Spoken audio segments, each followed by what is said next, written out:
Halo bagi kita semuanya. Firman Tuhan untuk kita hari ini dari 1 Korintus pasal 5. Dosa dalam jemaat. Memang orang mendengar bahwa ada pencabulan di antara kamu, dan pencabulan yang begitu rupa seperti yang tidak terdapat sekalipun di antara bangsa-bangsa yang tidak mengenal Allah, yaitu bahwa ada orang yang hidup dengan istri ayahnya. Sekalipun demikian kamu sombong, tidakkah lebih patut kamu berduka cita dan menjauhkan orang yang melakukan hal itu dari tengah-tengah kamu? Sebab aku sekalipun secara badani tidak hadir, tetapi secara rohani hadir. Aku sama seperti aku hadir telah menjatuhkan hukuman atas dia yang telah melakukan hal yang semacam itu. Bila mana kita berkumpul dalam roh, kamu bersama-sama dengan aku dengan kuasa Yesus Tuhan kita. Orang itu harus kita serahkan dalam nama Tuhan Yesus kepada iblis, sehingga binasa tubuhnya, agar rohnya diselamatkan pada hari Tuhan. Kemegahanmu tidak baik. Tidak tahukah kamu bahwa sedikit ragi mengkamiri seluruh adonan? Buanglah ragi yang lama itu supaya kamu menjadi adonan yang baru. Sebab kamu memang tidak berragi, sebab anak domba Paskah tidak juga telah disembelih, yaitu Kristus.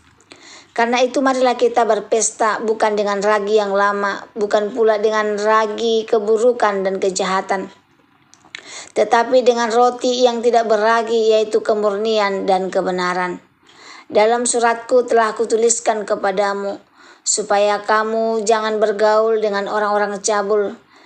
Yang aku maksudkan bukanlah dengan semua orang cabul pada umumnya dari dunia ini, atau dengan semua orang kikir dan penipu, atau dengan semua penyembah berhala, karena jika demikian kamu harus meninggalkan dunia ini. Tetapi yang kutulis kepada kamu ialah supaya kamu jangan bergaul dengan orang yang sekalipun menyebut dirinya saudara adalah orang cabul, kikir, penyembah berhala, pemitnah, pemabuk atau penipu. Dengan orang yang demikian janganlah kamu sekali-sekali makan bersama-sama.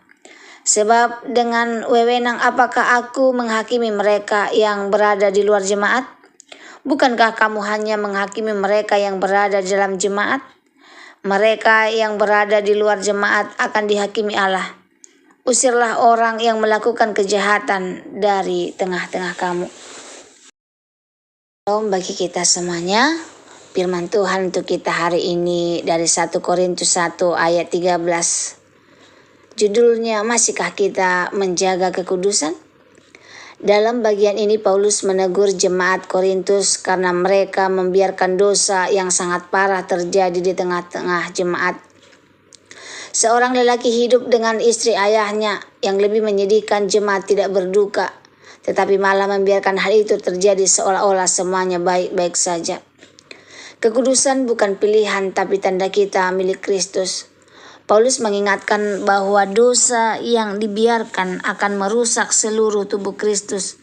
Ketika jemaat tidak menegur, artinya mereka membiarkan racun itu masuk ke dalam kehidupan gereja.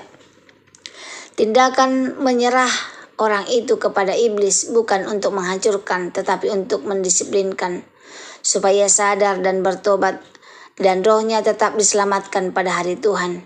Ini menunjukkan bahwa Tuhan lebih peduli pada keselamatan kekal kita daripada kenyamanan sementara. Sedikit ragi mengkamiri seluruh adonan. Paulus memakai gambaran ragi.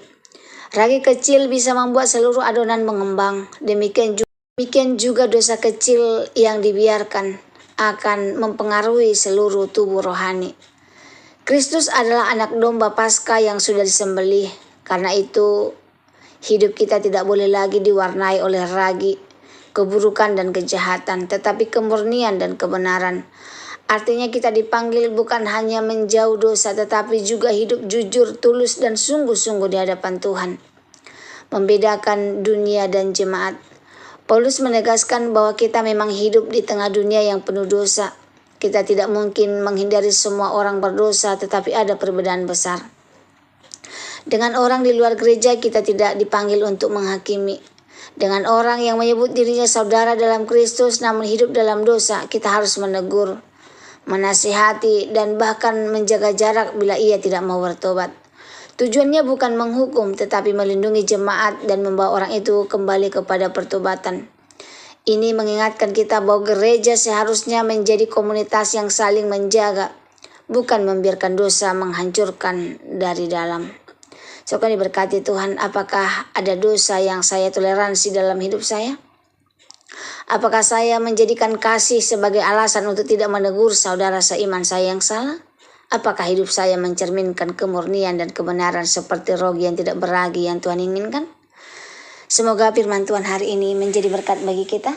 Terima kasih, Tuhan Yesus memberkati. Shalom.